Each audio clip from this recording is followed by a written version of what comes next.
ভারতীয় পর্যটকদের উপর এক গুচ্ছ বিধিনিষেধ, চাপের পর বিবৃতি দিল নেপাল প্রশাসন। দুই দেশের মানুষের মধ্যে ঐতিহাসিক সম্পর্ক, সাংস্কৃতিক বন্ধন এবং পর্যটন সহযোগিতা শক্তিশালী এবং অপরিবর্তিত রয়েছে। চাপে পড়ে বিবৃতি দিল নেপাল ট্যুরিজম বোর্ড।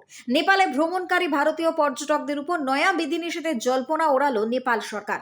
মাঝে খবর ছড়ায় ভারতীয় পর্যটকের সংখ্যা কমানোর সিদ্ধান্ত নিয়েছে প্রতিবেশী দেশটি এবং সেই কারণেই তাদের উপর কড়া বিধিনিষেধ আরোপ করা হয়েছে। যদিও বুধবার এই সংবাদকে ভিত্তিহীন বলল প্রধানমন্ত্রী বলেন্দ্র সাহুর সংশ্লিষ্ট মন্ত্রক এবং নেপাল ট্যুরিজম বোর্ড এক বিবৃতিতে জানিয়েছে যে নেপালে ভারতীয় দর্শনার্থীদের ভ্রমণ বিধিমালার বিষয়ে বিভিন্ন গণমাধ্যম এবং অনলাইন প্ল্যাটফর্মে প্রচারিত বিভ্রান্তিকর এবং ভ্রান্ত তথ্যের বিষয়ে বোর্ড গভীরভাবে উদ্বেগ প্রকাশ করেছে। নেপাল এবং ভারত সীমান্ত ডিঙোতে ভারতীয়দের জন্য বাধ্যতামূলক পরিচয়পত্র। ভারতীয় পর্যটকেরা সে দেশে সর্বোচ্চ 30 দিন থাকতে পারবেন। অতিরিক্ত সময় থাকলে যানবাহন বাজেয়াপ্ত করা হবে। নেপাল সরকার এমন নতুন বিধিনিষেধ আরোপ করেছে বলে দাবি করা প্রতিবেদনগুলি সম্পূর্ণ মিথ্যে, ভিত্তিহীন এবং বিভ্রান্তিকর।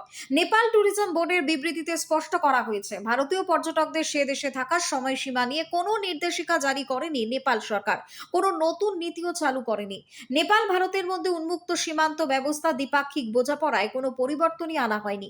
দুই দেশের মানুষের মধ্যে ঐতিহাসিক সম্পর্ক, সাংস্কৃতিক বন্ধন এবং পর্যটন সহযোগিতা অপরিবর্তিত রয়েছে। উল্লেখ করা হয়েছে, নতুন অনলাইন রেজিস্ট্রেশন ব্যবস্থায় ব্যক্তিগত যানবাহনের স্থলপথে নেপালে প্রবেশকারী ভারতীয় পর্যটক এবং আন্তর্জাতিক দর্শনার্থীদের ভ্রমণকে আরো সুবিধাজনক করে তোলা হয়েছে। এখন থেকে অনলাইনে যানবাহনের শুল্ক পরিশোধ করা যাবে এবং সেই মতোই প্রবেশপত্র মিলবে। প্রসঙ্গত, গত এপ্রিল মাসে নেপালে ভারতীয়দের প্রবেশে একাধিক নতুন নিয়ম সামনে আসে। সীমানায় পা রাখলেই সবার আগে গাড়ি নথিভুক্ত করতে হবে, সঙ্গে রাখতে হবে বৈধ পারমিট। বছরে 30 দিনের বেশি ভারতীয় গাড়ি নেপালের রাস্তায় রাখা যাবে না। প্রত্যেক দিনের জন্য গুনতে হবে মাসুল। একটু ভুলচুক হলেও গাড়ি বাজেয়াপ্ত করবে প্রশাসন। এমনকি নিয়ম ভাঙার অপরাধে আপনার প্রিয় গাড়িটি চিরতরে খোয়া যেতে পারে। খবর ছড়ায় যে নেপাল সরকার জানিয়েছে যে 100 নেপালি মুদ্রা মানে ভারতীয় মূল্যে যা প্রায় 62 টাকা বেশি কেনাকাটা করলেই দিতে হবে কাস্টম ডিউটি। পণ্যের ধরন অনুযায়ী 5 থেকে 80% পর্যন্ত শুল্ক চাপানো হতে পারে। Bureau report, news Banga time. St. Augustine's Day School, Barakpur. Success for every child. Admission open 2026 to 2027. Contact number 9007934555. JM Jewelers Ichapur Anandamath.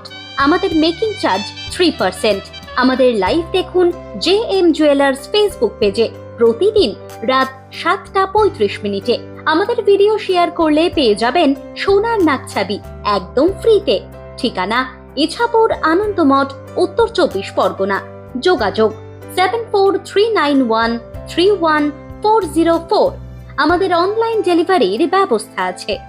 Dolphin school of hotel management MAKAUT অনুমোদিত ও নিজস্ব ম্যান পাওয়ার লাইসেন্স দ্বারা সকল ছাত্রছাত্রীদের ভবিষ্যৎ গড়ার সেরা ঠিকানা dolphin school of hotel management.